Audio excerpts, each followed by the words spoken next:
For the headlines, PGA LGUs allocate more than 30 million for the reproduction of modules and hiring of para-teachers. Remote schools in Aurora guarantee readiness in modular distance learning. And try Limang Max to provide easy access of delivery and retrieval of SLRs.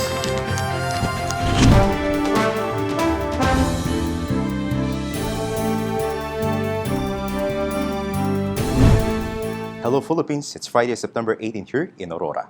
I'm Ricky Aguilar, giving you updates beyond the headlines at the hour. Classes in all public schools will resume nationwide on October 5. SDO Aurora assures that the preparations for the new school year are in full swing and guarantees preparedness in all levels with the support of the local government units. The provincial government of Aurora extends its support by allocating funds for the procurement of learning resources and hiring of para-teachers. Let's know more of the story with Paul Facello. Paul? The provincial government of Aurora, along with its municipal local government units, allots more than 30 million budget from the Special Education Fund to cater the pressing needs of the schools division in learning delivery. PGA allocates an approximately 18 million pesos for the procurement and reproduction of self-learning resources. SDO Aurora, headed by Dr. Catalina P. Paez, requested additional fund for the honorarium of para-teachers to cater the needs of learners who will have difficulty on the established learning modality, modular distance learning. Meanwhile, Governor Gerardo A. Noveras openly supported this resolution by sourcing from other government funds amounting to 12.5 million pesos. Noveras said that it is the government's priority to ensure that education will continue despite this global health crisis. It is to be remembered that the production of self-learning modules is one of the hindering reasons for the resumption of classes amidst COVID-19. I'm Paul Alvin Facello, reporting at The Hour. As the country's education department shifts to new way of delivering quality learning, remote areas in the province prove its resilience and eagerness to continue education amidst the crisis. Let's know more of the story with Day Antabanisma.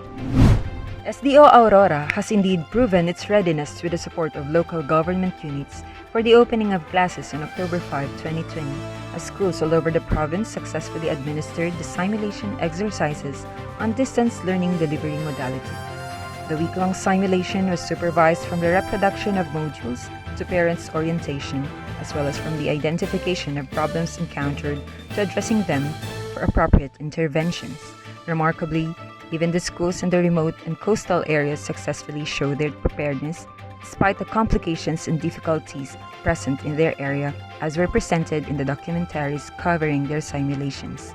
In San Ildefonso Elementary School, a remote school in Casiguran, self-learning modules were brought to the learners, even if that will take hours of walking, crossing rivers, or long hours of traveling by boat. Meanwhile, while all the other schools in the province will use the modular learning modality, Aurora National Science High School is the only school that will utilize online learning alongside the self-learning modules for their learners. As the Aurora evidently portrayed its department's theme, Handang Isip, Handa Bukas. This is Dayan Tabilisma reporting at The Hour.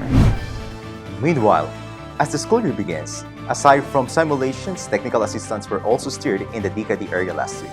The primary aim of this technical assistance is to guide teachers, parents, school heads, and community stakeholders in the preparation or the conduct of basic education as the country shifts into the new normal. School preparations vary based in their context to address the needs of the teachers and the students. On the line is the Schools Division Superintendent of Aurora, Dr. Catalina P. Paez. Good day, ma'am. Ma'am, based from the simulation that happened last week in the DCAD area, what do you think are the things that must be improved before the opening of classes this October? Ricky, as of now, SDO Aurora has ensured that all schools in the division have established mechanism on the delivery and retrieval of self-learning modules, following, of course, the minimum health protocols. The implementation of this mechanism is closely monitored by the CID through our EPSS and PSDSS. Now, in the advent of bare months, however, the following adjustments shall be observed by all schools. Number one is a well-defined provisions on the packing and storage of these learning modules to ensure their security and safety during delivery and retrieval.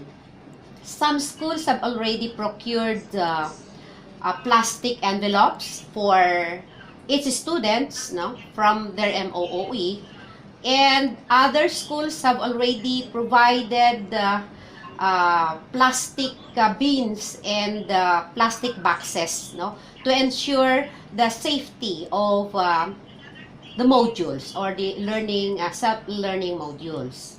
And another one is the adjustment in the frequency of delivery and collection of these SLMS. Thank you, Ma'am Paes of the Schools Division of Aurora.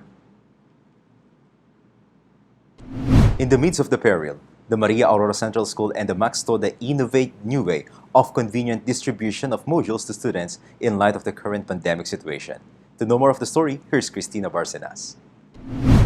Another best practice of SDO Aurora, which no called the strike among Max, is here to help in providing ease in the distribution of modules to students in the light of the current pandemic situation. Mr. Johnny Minor, President of Maria Aurora Central School Tricycle Operators and Drivers Association, or Max Toda, came to an agreement with Mrs. Glyceria Sihaneta, School Principal of Maria Aurora Central School last July 18. Both parties are well aware of the alarming pandemic situation and the parents' lack of transportation to acquire their kids' modules to safeguard them from this deadly epidemic.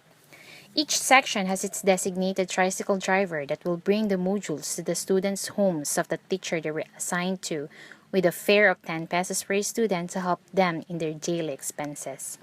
Since their desire is to serve the students that they rendered transport service to when the situation was still normal, up to now that there were changes in the society due to the pandemic, they still remained willing to serve their beloved students. This is Maria Cristina A. Barcenas, reporting at the hour. And that's all for today's news. It's 19 days to go before the opening of classes. I'm Ricky Aguilar, bringing you updates beyond the headlines at the hour.